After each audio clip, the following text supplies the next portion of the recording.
Bonjour et bienvenue sur la chaîne J'affiche complet, la chaîne qui aide les loueurs saisonniers et les gestionnaires d'hébergements saisonniers à devenir des entrepreneurs sereins et ultra rentables.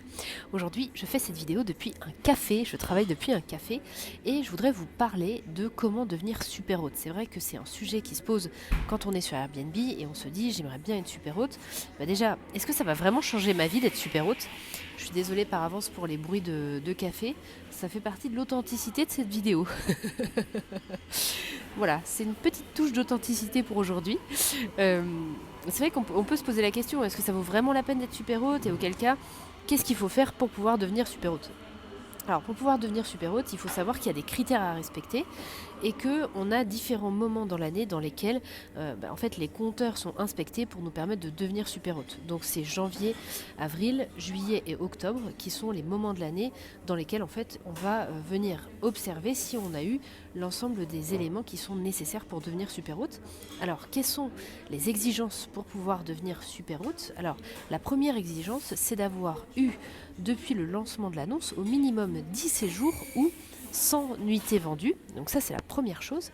La deuxième chose, il ne faut pas avoir eu beaucoup d'annulations. Il faut avoir eu moins de 1% d'annulations. La troisième chose, c'est d'avoir eu un temps de réponse de 90% ou plus, enfin un taux de réponse plutôt.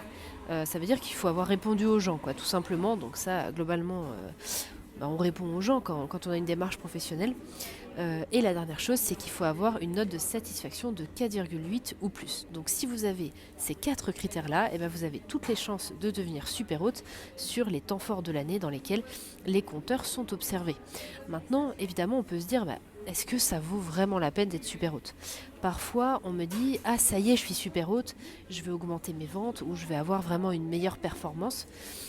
Alors, moi, ce que je trouve, alors encore une fois, c'est un point de vue, mais ce que je trouve avec le recul, c'est que les annonces qui sont super hautes ne vont pas particulièrement avoir le potentiel d'augmenter leur prix ou ne vont pas avoir du jour au lendemain un accroissement fulgurant des volumétries de réservation.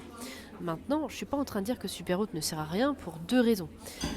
La première chose, c'est que ce statut super haute sur Airbnb, évidemment qu'il est favorisé par l'algorithme. Donc on a tout intérêt effectivement à jouer le jeu de la plateforme, à tout faire pour pouvoir devenir super hôte, de façon évidemment à être positionné parmi les bonnes annonces que le site va considérer. Donc ça, c'est le premier point important.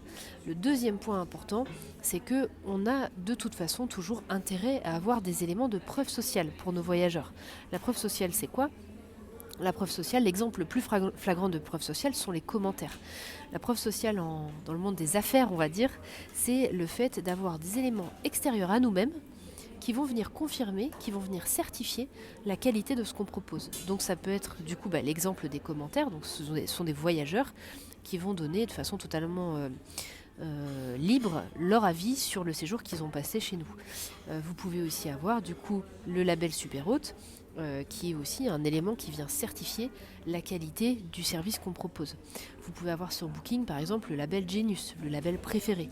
Voilà, tous ces éléments-là vont nourrir en fait la preuve sociale autour de notre annonce et vont venir faire en sorte de confirmer par un biais qui est autre que nous-mêmes que ce qu'on fait est de qualité, et ça peut, et c'est ça le deuxième point que je voulais évoquer avec vous, ça peut rassurer un voyageur qui serait en train d'hésiter entre 2 annonces et qui pourrait se dire les 2 annonces me conviennent, le prix me convient sur les 2, tiens je vois que celui-ci est super hôte, je vais peut-être être mieux accueilli, ou je vais peut-être avoir quelqu'un qui va avoir une démarche réellement professionnelle, et ça va me rassurer sur le séjour que je m'apprête à avoir. Maintenant, le dernier doute qu'on peut avoir par rapport à super hôte, c'est est-ce qu'on a vraiment des gens qui filtrent ? Parce que je ne sais pas si vous le savez, mais dans les filtres, on peut filtrer super hôte ou pas super hôte. Avons-nous vraiment des voyageurs qui vont filtrer selon ça ? Si la réponse qu'on donne à cette question est oui, c'est vrai que ça voudrait dire que c'est capital d'être super hôte, parce que quand on clique sur le filtre super hôte, toutes les autres annonces, évidemment, mécaniquement, disparaissent.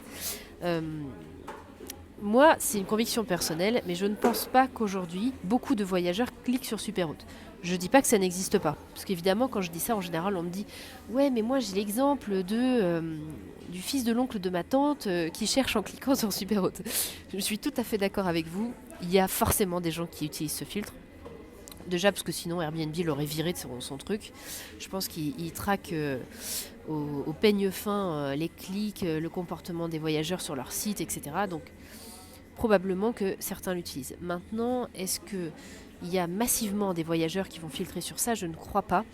Et ce qui veut dire que le fait de ne pas être super hôte aujourd'hui, si pour plein de raisons vous ne l'êtes pas encore, ça ne va pas venir vous déclasser totalement du système. Voilà. Donc pour moi, en conclusion, vous avez toutes les billes pour savoir comment devenir super hôte sur Airbnb. En conclusion, je trouve que Superhôte reste de toute façon un programme qui est très intéressant dans lequel entrer. Maintenant, c'est peut-être un programme que je proposerais de désacraliser en d'autres termes, parce que c'est pas non plus l'autoroute de la prise de réservation, c'est pas non plus la garantie d'avoir un chiffre d'affaires fulgurant juste après ça.